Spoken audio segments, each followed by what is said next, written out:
जय हिंद दोस्तों, aspirants mathematics के यूट्यूब चैनल में आप सभी का स्वागत है। ये हमारा कार्बन तथा उसके यौगिक का पार्ट नंबर 2 होगा, जिसमें हम लोग आगे पढ़ने वाले हैं कि सहसंयोजी बंधन क्या होते हैं, इलेक्ट्रॉन के सहभागी युग्म क्या होते हैं, कार्बन सहसंयोजी बंधन का निर्माण क्यों करता है। इसी तरीके के कुछ क्वेश्चन का जवाब लेकर के आज की इस वीडियो में हम आए हैं आपके लिए। तो पिछली वीडियो में पार्ट 1 में आप लोगों ने देखा था कि किस तरीके से मैंने कार्बन को पूरा क्लासीफाई किया था, उसका पूरा इंट्रोडक्शन दिया था, ठीक है। और भी उसका एक पार्ट आया था, लास्ट टॉपिक जो हमारा था उसका पिछली वीडियो का, वो था हमारा आयनिक बंधन। और मैंने कहा था कि सेकेंड एक होता है सहसंयोजी बंधन, जिसका डिस्कशन करना आज बाकी है। उसको डिस्कशन करने से पहले थोड़ा सा आपको ये बताना जरूरी है कि आयनिक बंधन ना 3 प्रकार से होते हैं, ठीक ना। वैसे उसका कोई प्रकार नहीं है, लेकिन उसको क्लासीफाई किया गया बॉन्डिंग के नेचर के आधार पर कि आयनिक बंधन भी 3 प्रकार के होते हैं। कैसे? तो आपको ये बात भली भांति पता है कि आयनिक बंधन में क्या होता है कि एक परमाणु अपना इलेक्ट्रॉन पूर्णतः दूसरे परमाणु को स्थानांतरित कर देता है, दैट मीन्स ट्रांसफर कर देता है, ठीक है। तो उसी में अगर इलेक्ट्रॉन के ट्रांसफर के आधार पर इसको अलग अलग क्लासीफाई किया है कि अगर एक इलेक्ट्रॉन ट्रांसफर करता है तो उसको एकल आयनिक बंधन कहा जाता है, इंग्लिश में उसको सिंगल आयोनिक बॉन्ड कहा जाता है, ठीक है। और अगर 2 इलेक्ट्रॉन का एक परमाणु, अगर कोई एक परमाणु किसी दूसरे परमाणु को अपना 2 इलेक्ट्रॉन ट्रांसफर करता है तो उसमें द्विआयनिक बंधन होता है, ठीक ना। पूरा का पूरा दोनों का दोनों अगर उसी को दे रहा है तो वहां पर द्विआयनिक बंधन, that means double ionic bond का फॉर्मेशन होता है। और अगर एक परमाणु अपना तीनों का तीनों इलेक्ट्रॉन किसी दूसरे परमाणु को पूरा का पूरा स्थानांतरण कर देता है तो उसको त्रि-आयनिक बंधन, that means triple ionic bond कहते हैं।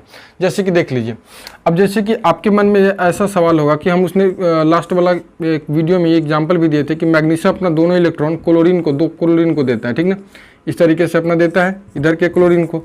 तो आपको ऐसा तो नहीं लग रहा है कि ये द्विआयनिक बंधन हो जाएगा? बिल्कुल नहीं, ये एकल आयनिक बंधन है। ऐसा क्यों? क्योंकि मैग्नीशियम अपना दोनों इलेक्ट्रॉन एक को नहीं 2 अलग अलग परमाणु को दे रहा है, एक इसको दे रहा है और एक इसको दे रहा है। तो यहाँ पर ये क्या हो जाएगा? एकल आयनिक बंधन। ऐसा कंफ्यूजन मत रहिए कि ये द्विआयनिक बंधन हो गया।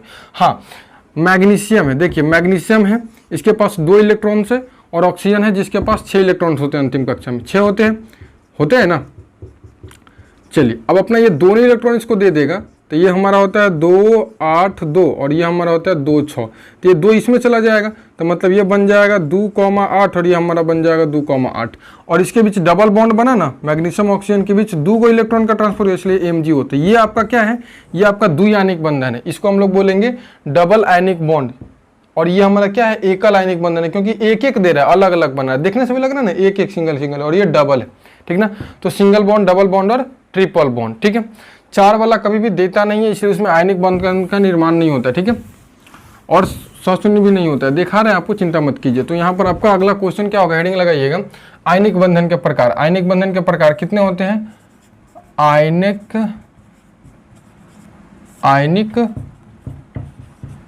बंधन के प्रकार। डेफिनेशन लिखना इसमें उचित नहीं है, रट्टा मारने के बराबर हो जाएगा वो। ये 3 प्रकार के होते हैं। पहला एकल आयनिक बंधन, क्या हो जाएगा? एकल आयनिक बंधन। इसका बहुत सारा एग्जांपल जो पीछे जो भी दिए थे वो दोनों एकल आयनिक बंधन का एग्जांपल था। एकल आयनिक बंधन कहने का मतलब एक इलेक्ट्रॉन का स्थानांतरण हो, कोई परमाणु लिख ही दे रहे, ठीक ना। आप लोग को डेफिनेशन रटने में ज्यादा मजा आता है। एक परमाणु किसी दूसरे परमाणु को, एक परमाणु किसी दूसरे परमाणु को अपना एक इलेक्ट्रॉन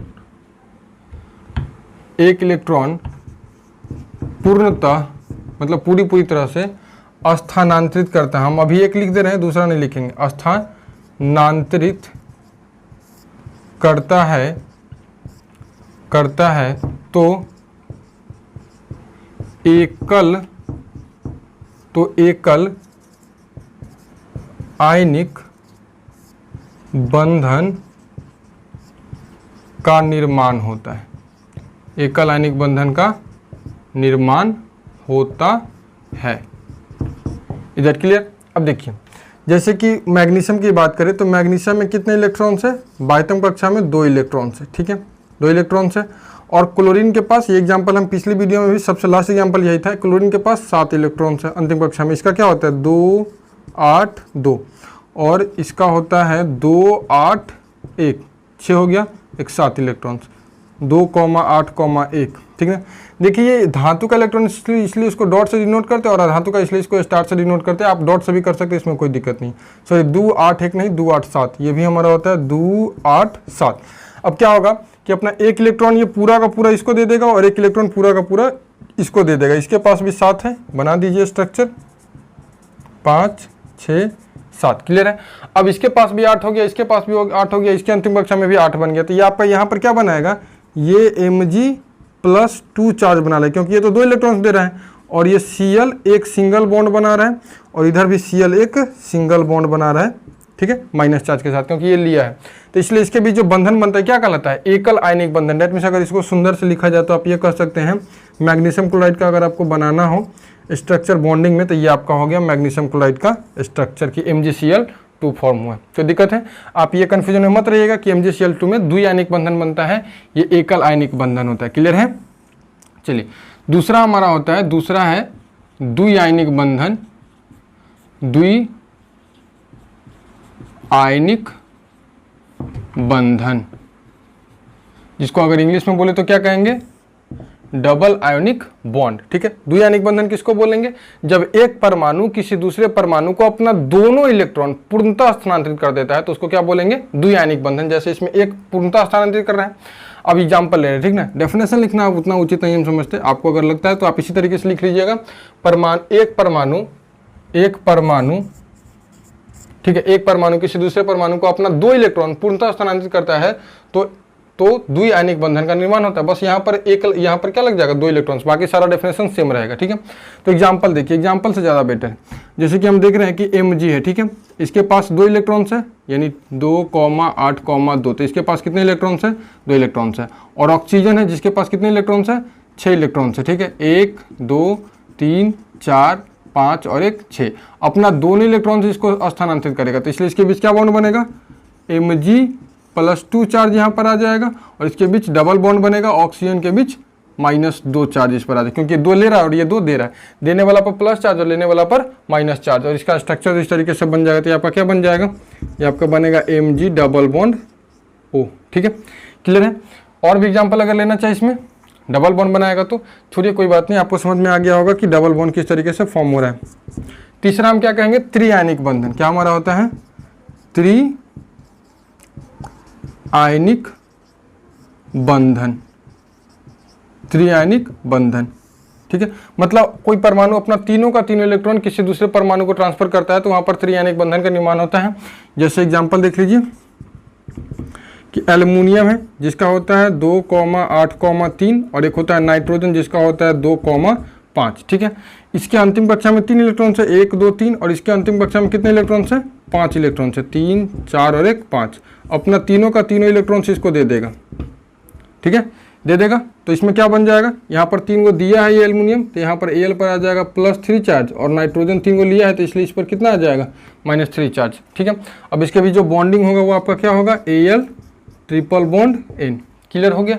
उम्मीद कर रहा हूँ कि आपको इसमें कोई डाउट नहीं होगा कि आयनिक बंधन के 3 प्रकार होते हैं, एकल आयनिक बंधन, द्विआयनिक बंधन और त्रिआयनिक बंधन, क्लियर है। अब आते हैं हमारा दूसरा टाइप, जो पहला था आयनिक बंधन, अब दूसरा टाइप जो हमारा वो हमारा क्या होता है, सहसंयोजी बंधन। ये ज़्यादा इंपॉर्टेंट है क्योंकि इस पूरे चैप्टर में यही आपको सबसे ज़्यादा पढ़ना है, सहसंयोजी बंधन, सहसंयोजी बंधन। आप लोग अपना हेडिंग लगा लीजिएगा। अब इसको डिफाइन करते हैं कि सहसंयोजी बंधन क्या होता है, पहले समझ ले तो इसके बाद डिफाइन तो करना ही। देखिए सहसंयोजी बंधन, इससे पहले जो हम लोग पढ़े थे वो हमारा था आयनिक बंधन। उसमें क्या होता है कि परमाणु अपना इलेक्ट्रॉन किसी दूसरे परमाणु को ट्रांसफर करता है, मतलब देता है, ठीक है। सहसंयोजी बंधन पढ़ने के बाद हम एक टॉपिक लेकर के आएंगे, उसमें क्वेश्चन होगा कि कार्बन हमेशा सहसंयोजी बंधन का ही निर्माण क्यों करता है। ज़्यादा क्लियर हो जाएगा तब जब आप इस टॉपिक को अच्छे से समझ जाइएगा तब। सहसंयोजी बंधन का मतलब होता है कि देखिए संयोग से, मतलब सहायता से, हेल्प से। ऐसा नहीं कि मतलब जैसे कि मान लीजिए गांव घर में क्या होता है, मंदिर का निर्माण होता है तो उस मंदिर में कोई एक व्यक्ति का सहयोग नहीं होता, क्या होता है, पूरे गांव के लोगों का सहयोग होता है। सभी अपने अपनी तरफ से अपने क्षमता के अनुसार, कोई 1 रुपया दे रहा है, कोई 10 रुपया दे रहा है, कोई 100 रुपया, कोई 1000 भी दे रहा है, कोई 5000 भी दे रहा है, कोई 10,000 भी, जिसकी जैसी क्षमता है उसके अनुसार अपना चंदा लगाता है। तो वो क्या हो गया कि वो मंदिर का जो निर्माण हुआ सहयोग से निर्माण हुआ गाँव में। उसी तरीके से लेकिन इसमें ऐसा नहीं कि क्षमता के अनुसार, इसमें आपको जो सहयोग देना होगा वो हमेशा बराबर देता है, ठीक ना। कि अगर हम किसी दूसरे के साथ अगर संयोग हो रहे हैं, मतलब सहायता कर रहे हैं, तो हम जितना करेंगे उतना ही वो भी करेगा। अगर कोई परमाणु अपना एक इलेक्ट्रॉन और कोई दूसरा परमाणु है वो भी अपना एक इलेक्ट्रॉन बना करके फॉर्म करेगा बॉन्ड, तो उसको हम लोग कहेंगे कि एकल सहसंयोजी बंधन का निर्माण हुआ है, ठीक ना। हम अपना दो, कोई दूसरा परमाणु दो रख करके अगर बॉन्ड का फॉर्मेशन करेगा तो द्विसहसंयोजी बंधन हो जाएगा। तो सहसंयोजी बंधन में क्या होता है कि इसमें इलेक्ट्रॉन का लेन देन नहीं होता है, केवल साझा होता है, ठीक ना। साझा होने का मतलब बीच में कुछ ऐसा इलेक्ट्रॉन रखा जाता है जो दोनों को काउंट किया जाता है एक प्रकार से, जैसे कि देख लीजिए। और यह हमेशा क्या होगा, केवल अधातु में फॉर्मेशन होता है। ये बात बहुत इंपॉर्टेंट है कि सहसंयोजी बंधन का निर्माण हमेशा कब होता है, जब दो अधातु आपस में संयोग करते हैं तो सहसंयोजी बंधन का निर्माण होता है। दो धातु कभी भी संयोग नहीं कर सकते, ठीक है। एक धातु और एक अधातु करता है तो आयनिक बंधन का निर्माण होता है। एक अधातु और दूसरा अधातु रहता है, दोनों अधातु के बीच अगर अभिक्रिया होता है, मतलब बॉन्ड का निर्माण होता है, तो वह सहसंयोजी बंधन कहलाता है। और दो अधातु कभी भी आपस में अभिक्रिया नहीं करते, ठीक है।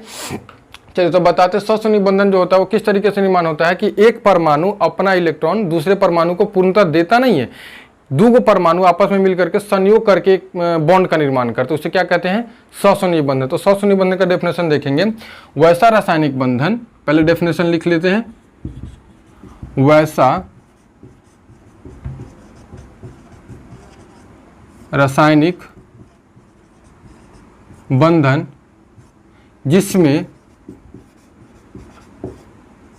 जिसमें बंधन मतलब बॉन्ड, बंधन का निर्माण दो परमाणुओं के बीच, बंधन का निर्माण दो परमाणुओं के बीच इलेक्ट्रॉन के साझे से होता है। साझे का मतलब समझ रहे हैं, साझे को अगर नहीं समझ रहे मतलब साझा में शेयरिंग इसको बोलते हैं, शेयरिंग ऑफ इलेक्ट्रॉन, शेयरिंग, साझे से बनता है, उसे सहसंयोजी बंधन कहते हैं, उसे सहसंयोजी बंधन कहते हैं। क्लियर है, नहीं क्लियर है, फिर से समझते हैं। देखिए सहसंयोजी बंधन कहने का मतलब हुआ कि मान लेते हैं एग्जाम्पल के तौर पर, जैसे कि हमको ये पेन खरीदना है, सॉरी मार्कर है, तो हमको ये मार्कर खरीदना है। अब जैसे कि हमारी ये क्षमता नहीं, अब मान लेते हैं कि इस मार्कर का मूल्य 8 रुपया है, हमारी ये क्षमता नहीं है कि हम इस मार्कर को खरीद सकते, ठीक है।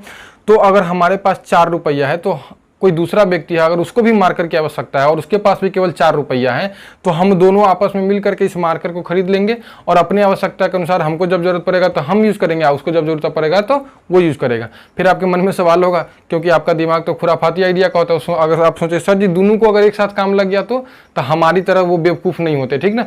वो लोग ऐसे, मतलब वो लोग नहीं है, मतलब परमाणु है, तो वो लोगों की तरह लालची नहीं होता है कि जब हम काम करेंगे तो वो कहेगा वो हमरो काम है हमरो दो, ऐसा नहीं होता है, ठीक ना। एक को अगर काम है तो अपना यूज कर रहा है, दूसरा भी उसी से अपना यूज कर रहा है। तो इस वही काम इसमें भी होता है सहसंयोजी बंधन में। जैसे कि देखिए एग्जाम्पल में आपको समझा रहे, छोटा सा एग्जाम्पल है CO2, कार्बन CO2 जो है इसमें सहसंयोजी बंधन का निर्माण होता है। CO2 कार्बन डाइऑक्साइड जिसको बोलते हैं, इसमें सहसंयोजी बंधन का निर्माण कैसे होता है, तो कार्बन आपको पता है कि कार्बन क्या होता है, इसके पास इसका इलेक्ट्रॉनिक विन्यास क्या होता है, 2,4। क्लियर है। और ऑक्सीजन, 2 ऑक्सीजन है तो एक ऑक्सीजन इधर होगा और दूसरा ऑक्सीजन इधर होगा, इसका इलेक्ट्रॉनिक विन्यास क्या होता है, 2,6 और ये 2,6। अब देखिए, अब सबको 8, अपने अंतिम कक्षा में 8 इलेक्ट्रॉन चाहिए, सबको क्या चाहिए, अपने अंतिम कक्षा में 8 इलेक्ट्रॉन चाहिए।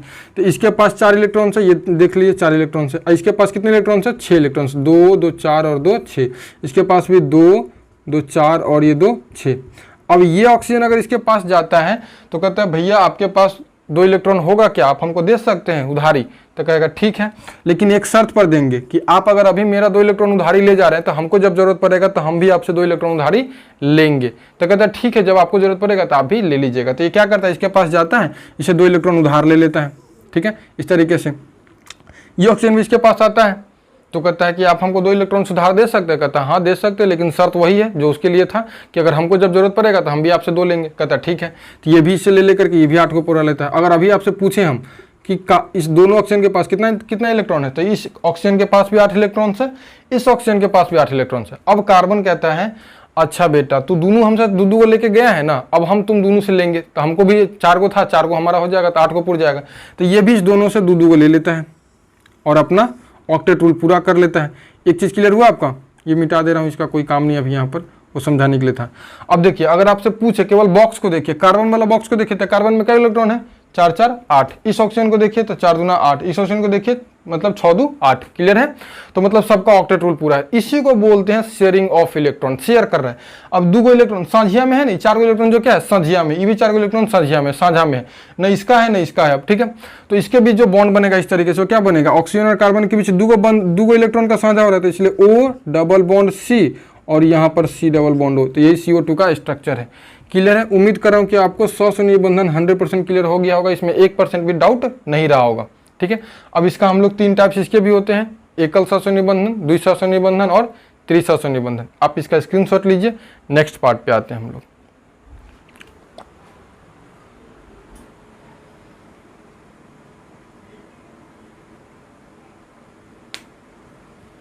तो अब हम लोग को देखना है कि सौसुनीय बंधन के प्रकार। सौसुनीय बंधन भी 3 प्रकार के होंगे, यहाँ पर मैं कोई डिफिनेशन नहीं लिखने वाला हूँ, आपको केवल एग्जांपल दिखाऊंगा कि किस तरीके से एक इलेक्ट्रॉन के साथ साझा करता है तो एकल सौसुनीय बंधन, 2 इलेक्ट्रॉन के साथ साझा करता है तो द्विसौसुनीय बंधन, 3 अगर 3 के साथ करेगा तो त्रिसौसुनीय बंधन। क्लियर है, चलिए देखते हैं। अब जैसे कि एग्जाम्पल लेंगे, सबसे पहले यहाँ पर हेडिंग लगाइएगा सौसुनीय बंधन के प्रकार। क्या है, सहसंयोजी बंधन के, सौसुनीय बंधन के प्रकार। क्लियर, सौसुनीय बंधन भी 3 प्रकार के होते हैं। पहला इसमें क्या आता है, इसमें आता है एकल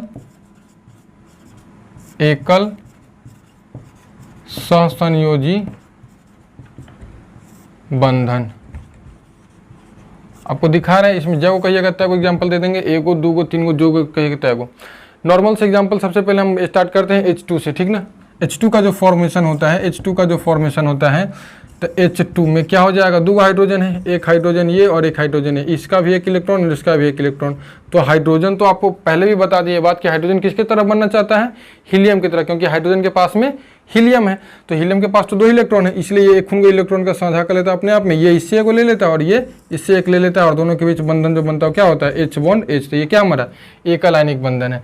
अगर दूसरी एग्जाम्पल की बात करें तो एक होता है मेथेन, CH4, आपने नाम सुना होगा शायद, CH4 मेथेन। अगर नहीं सुना तो इस चैप्टर में बहुत बार इसको सुनिएगा, सुन करके कान पक जाएगा आपका, मेथेन। अब देखिए इसमें क्या है कि कार्बन और 4 हाइड्रोजन है, तो कार्बन एक बीच में आएगा, ठीक है, इसके चारों तरफ एक हाइड्रोजन है, तो एक हाइड्रोजन, दूसरा हाइड्रोजन, तीसरा हाइड्रोजन और एक चौथा हाइड्रोजन। क्या है, कार्बन के पास 4 इलेक्ट्रॉन्स है, 1 2 3 और 1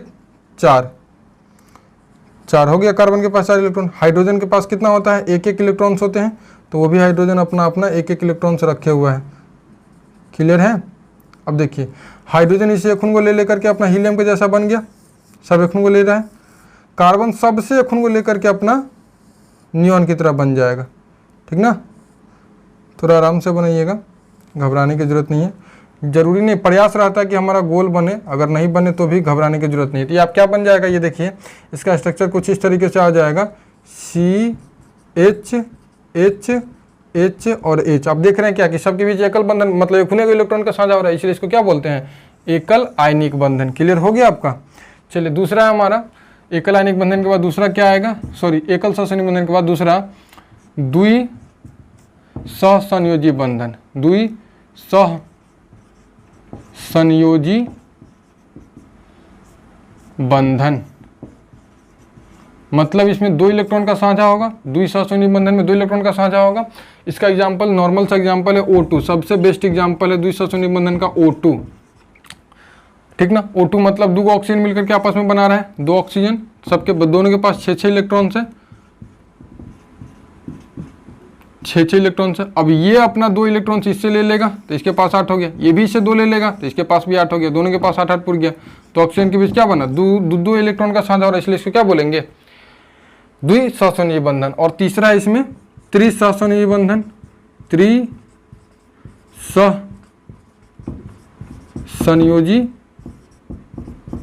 बंधन। त्रिसंयोजी बंधन में क्या होगा, 3 इलेक्ट्रॉन का एक साझा होगा। तो इसका सबसे बेस्ट एग्जांपल है मेरे समझ से N2 है, नाइट्रोजन जिसके पास कितना इलेक्ट्रॉन्स है, 5 इलेक्ट्रॉन्स है। अब ये इससे 3 ले लेगा, ठीक है, और ये इससे 3 ले लेगा, तो दोनों के बीच क्या हो जाएगा, ट्रिपल बॉन्ड का फॉर्मेशन होता है, इसलिए त्रिसंयोजी बंधन। इस सब में कुछ है नहीं, इसलिए इसको डायरेक्ट लेके जा रहे हैं आसानी से, जस्ट मतलब फास्ट में कर दिया, कोई दिक्कत नहीं। अब इसके बाद इसमें 2 पॉइंट्स आते हैं सहसंयोजी बंधन में, 2 पॉइंट्स, एक हमारा आता है इलेक्ट्रॉन के सहभागी युग्म और एक आता है इलेक्ट्रॉन के निर्जन जोड़ी या निर्जन युग्म उसको कहिए। इंग्लिश में अगर बात करें, नाम सुना भी आप लोगों ने होगा, अगर आप 11th में पढ़ रहे होइएगा तो, क्लास 10th में तो पहली बार सुन रही होगा। इंग्लिश में इसको बोलते हैं lone pair and bond pair.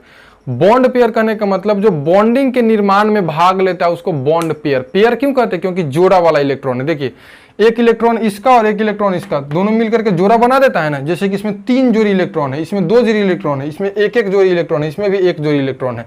तो इसको बोलते हैं इलेक्ट्रॉन के सहभागी युग्म।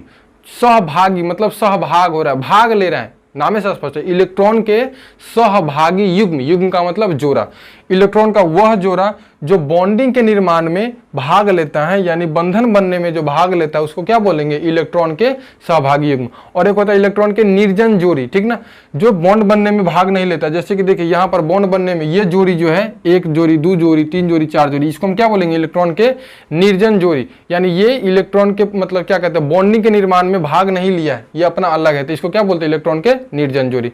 क्लियर है। तो ये 2 पॉइंट अभी पढ़ने वाले सहसंयोजी बंधन में। पहला है हमारा इलेक्ट्रॉन के सहभागी युग्म, क्या हमारे हैं, इलेक्ट्रॉन के सहभागी युग्म, जिसको इंग्लिश में क्या बोलते हैं, बॉन्ड पेयर बोलते हैं। अगर लिखना हो तो आप लिख सकते हैं बॉन्ड पेयर। बीपी मतलब ब्लड प्रेशर नहीं समझिएगा, ये बॉन्ड पेयर है, ठीक है। तो बॉन्ड पेयर क्या होता है, इलेक्ट्रॉन की वह जोड़ी जो सहसंयोजी बंधन के निर्माण में भाग लेता है उसे क्या बोलते हैं, इलेक्ट्रॉन के सहभागी युग्म। क्लियर है। तो डेफिनेशन लिख देते हैं, इलेक्ट्रॉन के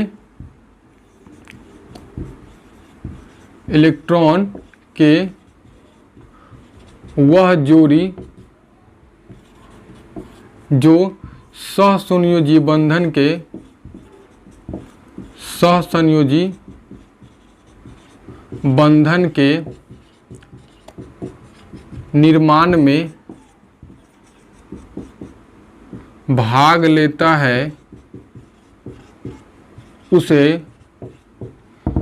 उसे इलेक्ट्रॉन के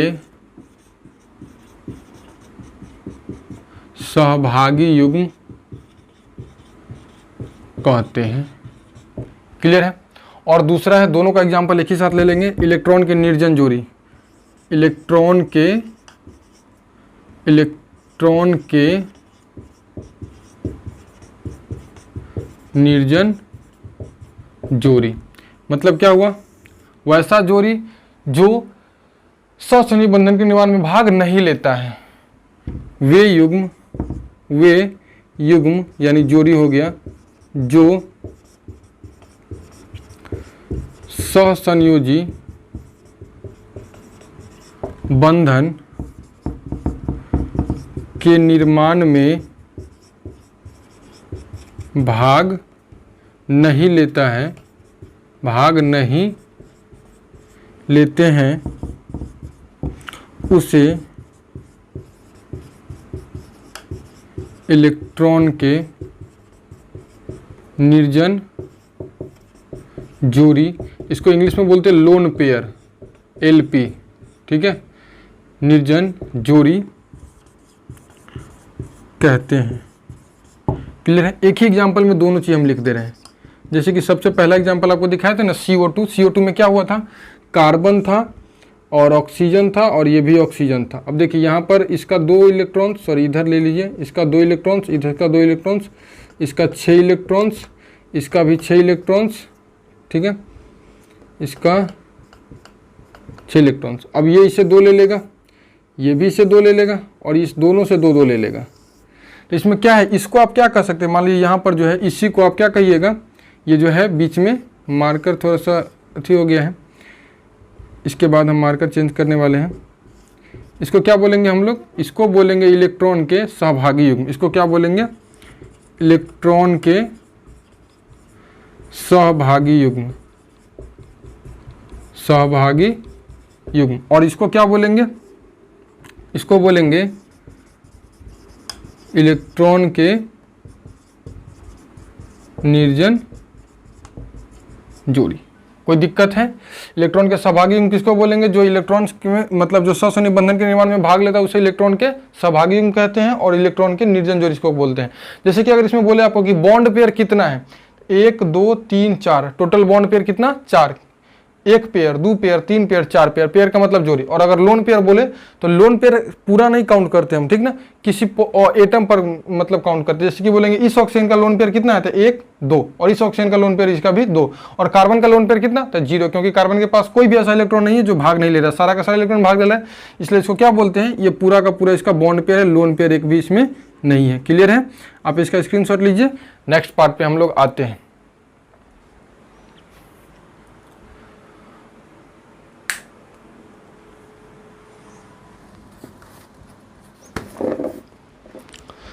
चलिए, तो अभी हम लोग आज का अब 2 क्वेश्चन लेंगे, उसके बाद आज का सेशन लास्ट करेंगे। पहला क्वेश्चन कि एक क्वेश्चन आता है बोर्ड्स एग्जाम में बहुत ज़्यादा पूछे जाते हैं क्वेश्चन कि कार्बन को सार्वभौमिक तत्व क्यों कहा जाता है। पहला क्वेश्चन ये, और दूसरा कि कार्बन हमेशा, ये चैप्टर ही हमारा पूरा का पूरा कार्बन के ऊपर है, तो कार्बन के ऊपर ही क्वेश्चन आएगा।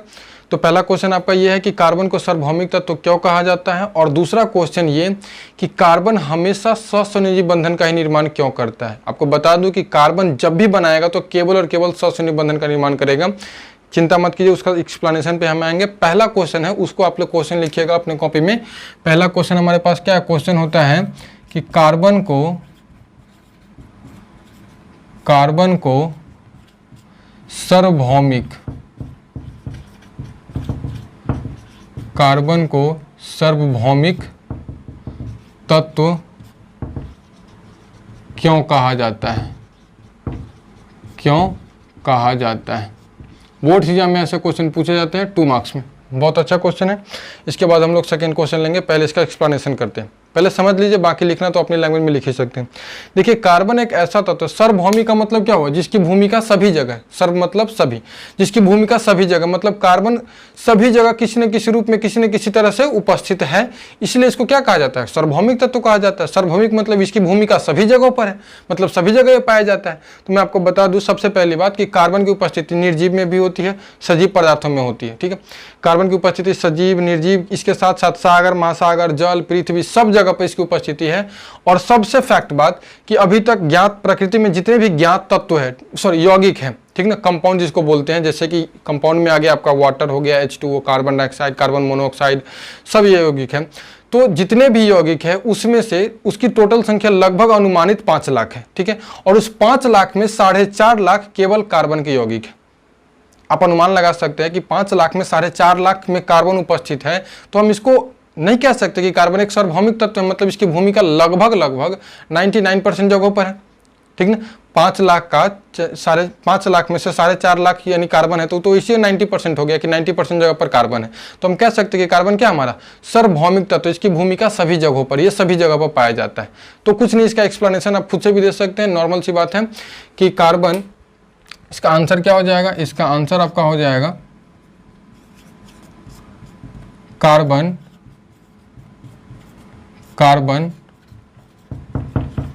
सजीव तथा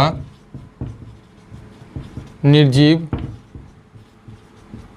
दोनों में पाए जाते हैं, सजीव तथा निर्जीव दोनों में पाए जाते हैं। साथ ही इसके साथ ही पृथ्वी के सागर, महासागर में भी इसकी उपस्थिति है, इसकी उपस्थिति है। क्लियर है? अभी तक ज्ञात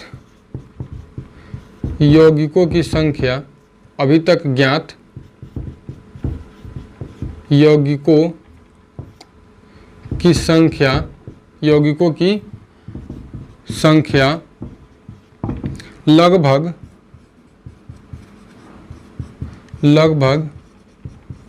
5 लाख है, जिसमें से 4.5 लाख, जिसमें से 4.5 लाख कार्बन के यौगिक हैं, जिसमें से 4.5 लाख कार्बन के यौगिक हैं। इसलिए इसे क्या कहा जाता है? सार्वभौमिक तत्व कहते हैं। क्लियर है? क्योंकि कार्बन जो है सभी जगहों पर उपस्थित है, और सबसे बड़ी बात कि जो 5 लाख लगभग अनुमानित यौगिक है उसमें से केवल 4.5 लाख किसके हैं? कार्बन के यौगिक है। इसलिए इसको क्या कहा जाता है? सार्वभौमिक तत्व कहा जाता है। Any doubt? ये क्वेश्चन आपको आते हैं बोर्ड एग्जाम में, आप इसका स्क्रीनशॉट ले लीजिएगा जब मैं कहूँगा, तो उसके बाद आप इसको नोट भी कर लीजिएगा अपने कॉपी में। सेकेंड नंबर दूसरा क्वेश्चन जो है यहीं पर लिखता हूँ। दूसरा क्वेश्चन हमारा, क्वेश्चन नंबर फर्स्ट था ये, ठीक है, और क्वेश्चन नंबर सेकेंड क्या हमारा? First question. और सेकेंड क्वेश्चन क्या है हमारा? कार्बन के यौगिक मतलब कार्बन से मिलकर के बनने वाला कार्बन के यौगिक सहसंयोजी होते हैं, सहसंयोजी होते हैं। क्यों सहसंयोजी होते हैं? क्यों? मतलब कार्बन का जो यौगिक बनने वाला तो हमेशा सहसंयोजी यौगिक ही क्यों होता है? अच्छा, ये बात मुझे लिख देना चाहिए था नोट करके, लेकिन नहीं लिख पाया तो कोई बात नहीं, आप लिख लीजिएगा कि आयनिक बंधन से बनने वाला जो यौगिक होगा उसको आयनिक यौगिक कहेंगे, और सहसंयोजी बंधन से बनने वाला जो यौगिक होगा उसको सहसंयोजी यौगिक कहेंगे। अगर आपसे पूछे कि NaCl क्या है, आयनिक यौगिक है कि सहसंयोजी यौगिक है, तो NaCl आयनिक यौगिक है, क्योंकि उसमें आयनिक बंधन बन रहा है। और कार्बन डाइऑक्साइड की अगर बात करें तो कार्बन डाइऑक्साइड सहसंयोजी बंधन से निर्माण हुआ है, इसलिए कार्बन डाइऑक्साइड को क्या कहेंगे? कार्बन डाइऑक्साइड को सहसंयोजी यौगिक कहेंगे। क्लियर है?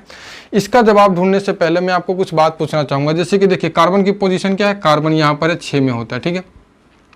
आपको ये बात पहले से भली बात ही पता है कि कोई भी तत्व अपने पास वाले अक्रिय गैस जैसा बनना चाहता है। कार्बन के ऊपर में कौन सा अक्रिय गैस है? हीलियम, जो कि कितना में? 2 में, ठीक है। और कार्बन के नीचे दूसरा अक्रिय गैस क्या है हमारा? नियोन, जो कि कितना में? 10 में। अब आप हमको बताइए, कार्बन के पास दोनों एबिलिटी है। कार्बन से 4 पीछे जाने पर हीलियम आता है, और कार्बन से 4 आगे आने पर नियोन आता है। तो मतलब इसके लिए तो दोनों समान दूरी पर हो गया। ये इसके साथ जैसा भी बन सकता है और ये नियोन के जैसा भी बन सकता है, लेकिन ना ही ये हीलियम के जैसा बन पाता है और ना ही नियोन के जैसा बन पाता है। क्लियर है? ना ये इसके जैसा बन सकता है ना इसके जैसा, मतलब पूरा इलेक्ट्रॉन ट्रांसफर कभी नहीं कर सकता ये, ठीक है, और ना ही ले सकता है पूरा का पूरा। क्यों नहीं लेता वो मैं आपको बता रहा हूँ। अब देखिए कार्बन के पास अगर बात करें तो इसमें इलेक्ट्रॉन्स की संख्या कितनी है? 6 है। प्रोटॉन्स की संख्या भी कितनी है? 6 है। अगर ये अब इस इलेक्ट्रॉन्स का अगर हम विन्यास लिखते तो क्या हमारा होता है? 2,4। अब अगर इसको हीलियम के जैसा नियोन के जैसा बनना है तो नियोन का इलेक्ट्रॉनिक विन्यास क्या होता है? 2,8, और इसका क्या होता है? केवल 2 होता है। तो अगर इसको हीलियम के जैसा बनना है मतलब 4 इलेक्ट्रॉन त्याग देगा। ये 4 इलेक्ट्रॉन अगर त्यागेगा तो ये हीलियम के जैसा बनेगा, और इस पर +4 चार्ज आएगा। और अगर ये नियोन के जैसा बनेगा तो 4 इलेक्ट्रॉन किसी से लेगा और इस पर -4 चार्ज आएगा।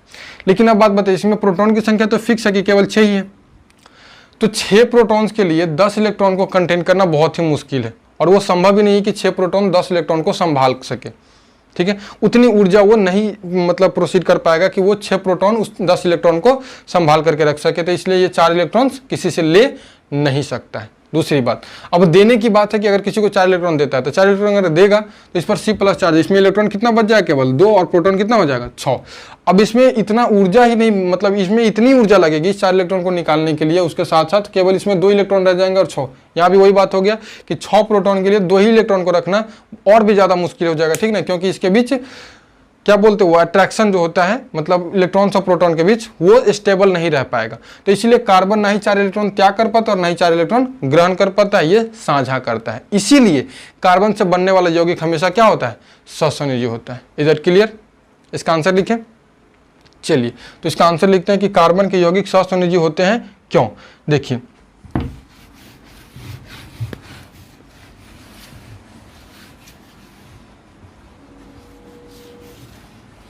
चलिए इसका आंसर देखते हैं कि कार्बन के यौगिक सहसंयोजी होते हैं क्यों। तो सबसे पहली बात कि आपको पता है कि कार्बन में संयोजी इलेक्ट्रॉन की संख्या कितना होता है, 4, क्योंकि इसका इलेक्ट्रॉनिक विन्यास 2,4 होता है, ठीक ना। तो लिखेंगे इसका आंसर कार्बन में संयोजी इलेक्ट्रॉन की संख्या कितनी होती है, कार्बन में संयोजी इलेक्ट्रॉन की संख्या 4 होती है। कितनी होती है, 4 होती है। अक्रिय गैस जैसी रचना प्राप्त करने के लिए अक्रिय गैस जैसी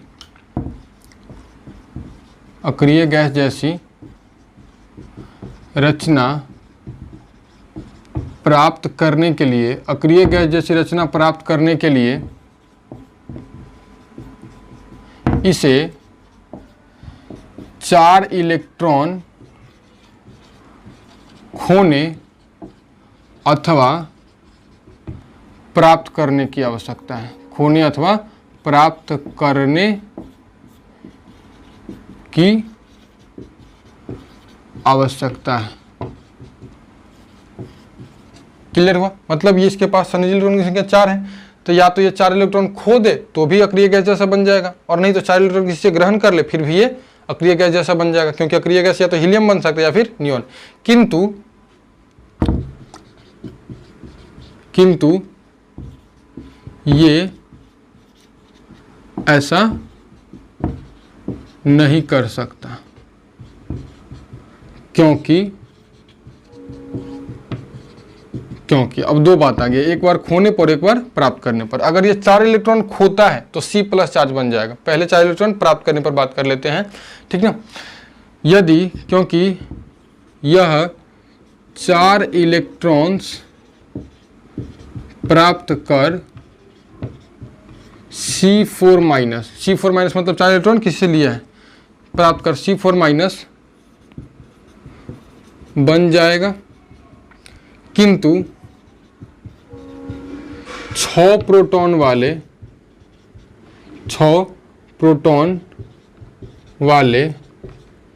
नाभिक के लिए 6 प्रोटॉन वाले नाभिक के लिए किंतु 4 इलेक्ट्रॉन प्राप्त कर C4- बन जाए, किंतु 6 प्रोटॉन वाले नाभिक के लिए। अब 4 को प्राप्त किया तो इसके पास टोटल इलेक्ट्रॉन कितना हो गया, 10 हो गया। 6 प्रोटॉन वाले नाभिक के लिए 10 इलेक्ट्रॉन्स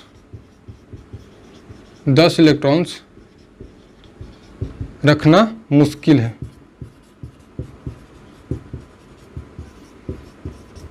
ठीक है, दूसरा पॉइंट यह क्वेश्चन अगर आपको बोर्ड से एग्जाम में पूछेंगे तो 5 मार्क्स में पूछा जाता है, याद रखिएगा इसी को। यह 4 इलेक्ट्रॉन्स खोकर C4+ बनाएगा, किंतु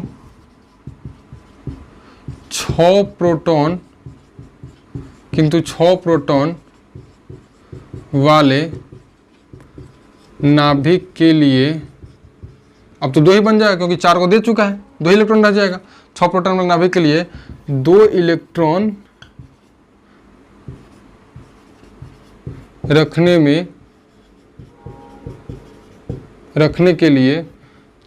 रखने के लिए